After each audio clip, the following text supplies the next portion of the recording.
خطبہ نمبر 39 آپ علیہ السلام کے خطبے کا ایک حصہ جو معاویہ کے سردار لشکر نعمان ابن بشیر کے عین التمر پر حملے کے وقت ارشاد فرمایا اور لوگوں کو اپنی نصرت پر آمادہ کیا۔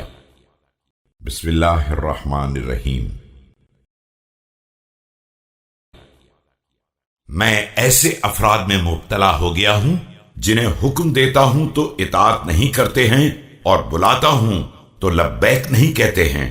خدا تمہارا برا کرے، اپنے پروردگار کی مدد کرنے میں کس چیز کا انتظار کر رہے ہو؟ کیا تمہیں جمع کرنے والا دین نہیں ہے اور کیا جوش دلانے والی غیرت نہیں ہے؟ میں تم میں کھڑا ہو کر آواز دیتا ہوں اور تمہیں فریاد کے لیے بلاتا ہوں، لیکن نہ میری بات سنتے ہو اور نہ میرے حکم کی اطاعت کرتے ہو، یہاں تک کہ حالات کے بدترین نتائج سامنے آ جائیں۔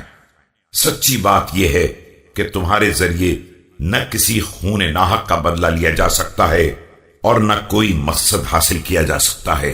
میں نے تم کو تمہارے ہی بھائیوں کی مدد کے لیے پکارا، مگر تم اس اونٹ کی طرح بلبلانے لگے جس کی ناف میں درد ہو، اور اس کمزور شتر کی طرح سست پڑ گئے جس کی پشت زخمی ہو۔ اس کے بعد تم سے ایک مختصر سی کمزور پریشان حال سپاہ برآمد ہوئی، اس طرح جیسے انہیں موت کی طرف دھکیلا جا رہا ہو اور یہ بے کسی سے موت دیکھ رہے ہوں۔